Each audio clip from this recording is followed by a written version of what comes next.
শিরিনের plan ভেস্তে দিয়ে jail থেকে পারুলকে বের করলো রায়ান। সম্পূর্ণ জানতে ভিডিওটিতে একটি লাইক করে দেখতে থাকো। গল্পের শুরুতেই দেখতে পারি রায়ান সবাই মিলে চা খাচ্ছিল, আর তখনই হঠাৎ করেই বলে, কি ব্যাপার, আজ এত সকাল হয়ে গেল, পারুলকে দেখতে পাচ্ছি না। অন্যদিন তো পারুল অনেক তাড়াতাড়ি ঘুম থেকে উঠে পড়ে। এর মধ্যেই বড় বৌদি বলে, আসলে হয়তো অনেক রাত পর্যন্ত পড়েছে তো, তাই হয়তো ঘুম ভাঙেনি, এছাড়া আর কী বা হবে। তখনই রায়ান বলে, বাপরে এত পড়ছে। এর মধ্যেই দাদু খবরের কাগজ দেখতে পায়, আর সেখানে বড় বড় করে হেডলাইন লেখা রয়েছে, আর রয়েছে সাথে পারুলের ছবি, যেখানে লেখা রয়েছে দেশদ্রোহিতার জন্য পারুল ধরা পড়েছে।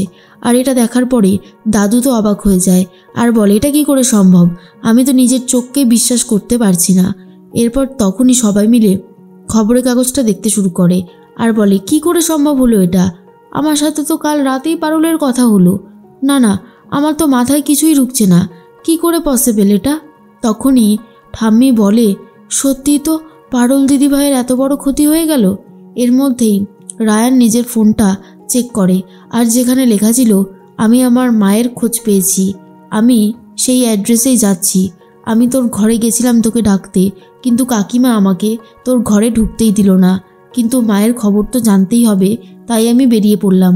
আর এটা দেখার পরে রায়ানের তো খুবই রাগ হয় নিজের মায়ের উপরে, আর বলে, দেখলে তো মা, ফোনটার জন্যই আজকে গন্ডগোলটা হয়েছে, কেন তুমি এরকমটা করলে, সঠিক সময়ে যদি তুমি ফোনটা আমার কাছ থেকে না নিতে, আমি যদি মেসেজটা পড়তে পারতাম, অন্তত আমি পারুলকে বাঁচাতে পারতাম। মৌসুমি বলে, ভাগ্যিস তুই ওর সাথে যাসনি, তাহলে রাতারাতি তুইও অ্যারেস্ট হয়ে যেতিস, আমি ঠিক কাজই করেছি, ভুল কিছু করিনি। ঠিক সেই মুহূর্তেই ঠাম্মি বলে, বড় বৌমা, মেয়েটা সদ্য তার মাকে হারিয়েছে, ক্ষতটা মনের মধ্যে একেবারে রয়েছে, আর তুমি কি না মেয়েটার সাথে এত বড় অন্যায় করলে, এটা কিন্তু করাটা একদমই উচিত হয়নি, এই অন্যায়টা তুমি না করলেও পারতে। তখনই মৌসুমি বলে, আমি ভুল কিছু করিনি, নিজের ছেলের ভালোর জন্য আমাকে যা করতে হয় আমি সবটাই করব, তাতে আপনাদের যদি মনে হয় আমি অন্যায় করেছি তো করেছি, কিন্তু আমার কিছু করবার নেই। এর মধ্যেই তখনই রুক্মিণী সবটা জানতে পারে। রুক্মিণী বলে, এটা ঠিক হয়নি, যেভাবেই হোক পারুলকে বার করতে হবে। সবাই মিলে থানার উদ্দেশ্যে বেরিয়ে পড়ে, সেখানে গিয়ে অফিসারের সাথে কথা বলতে থাকে। আর তখনই পারুলদেরকে এক এক করে নিয়ে যাচ্ছিল লকআপে ঢোকাবে বলে। তখনই পারুল বলে, রায়ান তুই এসেছিস, দেখ না, এরা আমাকে ভুলবশত অ্যারেস্ট করে নিয়ে এসেছে, আমি বারবার এদেরকে বলার চেষ্টা করছি, কিন্তু এরা আমার কোনো কথাই শুনছে না, আমি কি করব বুঝতে পারছি না রে রায়ান। রায়ান তখন বলে, অফিসার অফিসার আপনাদের ভুল হচ্ছে, ও কিন্তু কখনোই কোনো অন্যায় করতে পারে না, ও একটা ব্রাইট স্টুডেন্ট, ও অনেক মেধাবী, ও এরকম কাজ কখনো করবে না, আপনারা আমার কথাটা শুনুন। কিন্তু অফিসার কোনো কথা না শুনেই পারুলকে ডিরেক্ট লকআপে ভরে দেয়, আর রায়ানকে কিছুতেই কথা বলতে দেয় না। তখনই রায়ানের বাবা কাকা বলে, অফিসার, আমরা ভদ্র ফ্যামিলির লোকজন, আমরা কখনোই অন্যায়কে সাপোর্ট করি না, আর আমাদের বাড়ির বউ কখনো অন্যায় করতে পারে না, হয়তো একটা ভুল হচ্ছে, আপনি প্লিজ আমাদেরকে একটু কথা বলতে দিন। তখনই অফিসার বলে, কি কথা বলবেন, আপনাদের বাড়ির বৌমা দেশদ্রোহিতা করেছে, ও দক্ষিণ ভারতের একটা জঙ্গি টিমের সাথে কন্ট্রাক্ট রেখেছে, এমনকি আমাদের একজন পুলিশ অফিসারকে মারার টার্গেট করেছে, বুঝতে পারছেন তো কত বড় অন্যায় করেছে, জেল হয়ে যাবে, ওকে আর কোনোদিনও আপনারা বাইরে বার করতে পারবেন না।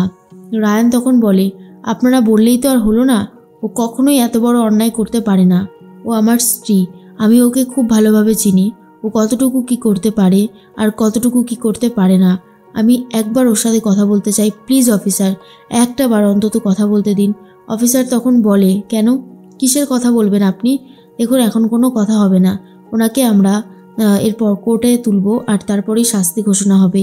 রায়ান বলে, একটা নিরপরাধ মানুষের যদি শাস্তি হয় আপনাদের কি ভালো লাগবে অফিসার, আমি বলছি শুনুন, পারুল নির্দোষ, ওর কোনো দিনে এরকম করার ইচ্ছা ছিল না, আর ও করবেও না, আপনাদের ভুল হচ্ছে, আপনারা একবার আমার কথাটা শুনুন, ওর সাথে একটা কথা বলতে দিন। এরপরেই পারুলের সাথে কথা বলার ব্যবস্থা করে দেয়। আর তখন পারুলকে জিজ্ঞেস করে, তুই কেন এরকমটা করলি বলতো, হুটপাট না জেনে চলে গেলি, দেখলি তো কত বড় ট্র্যাপের মধ্যে তুই পড়েছিস। তখনই পারুল বলে, আমি বুঝতে পারিনি রায়ান, আমি তোকে মেসেজ করেছিলাম, আমি তোর কাছে যেতেও চেয়েছিলাম, কিন্তু কাকিমা আমাকে যেতে দেয়নি। আমি বুঝতে পারছি আমি ভুল করে ফেলেছি।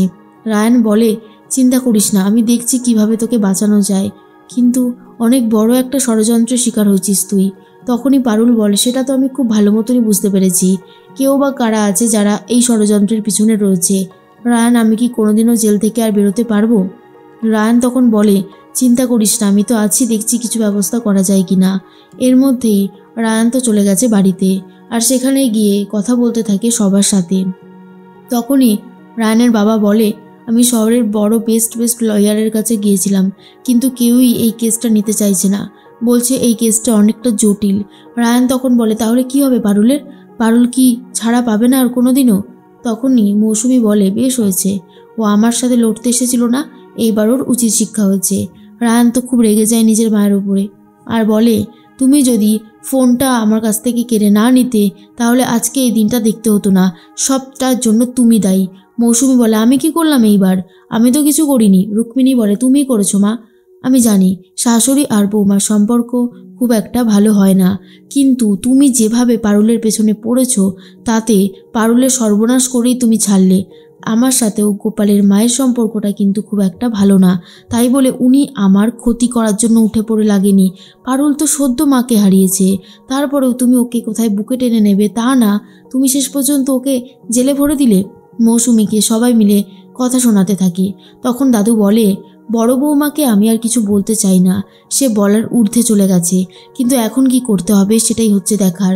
রায়ান বলে, যেভাবেই হোক না কেন আমি পারুলকে ছাড়াবই।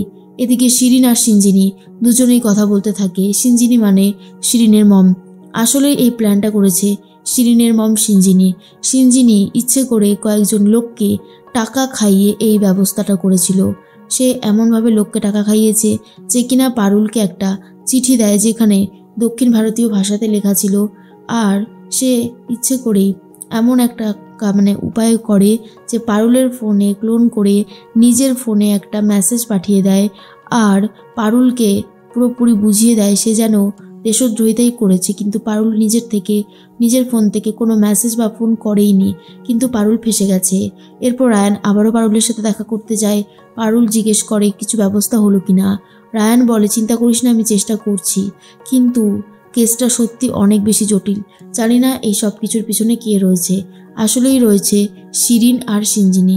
শিরিন তখন বলে, মম, তুমি যে প্ল্যানটা করেছো না, দারুণ।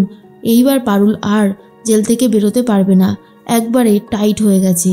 সিঞ্জিনি বলে, করতে তো আমাকে হতোই বেটা, পারুলকে আমি একদম দমিয়ে দিয়েছি, ও চাইলেও আর কিছু করতে পারবে না। কিন্তু রায়ান চেষ্টা করেই যাচ্ছে যেভাবেই হোক না কেন পারুলকে জেল থেকে বার করার।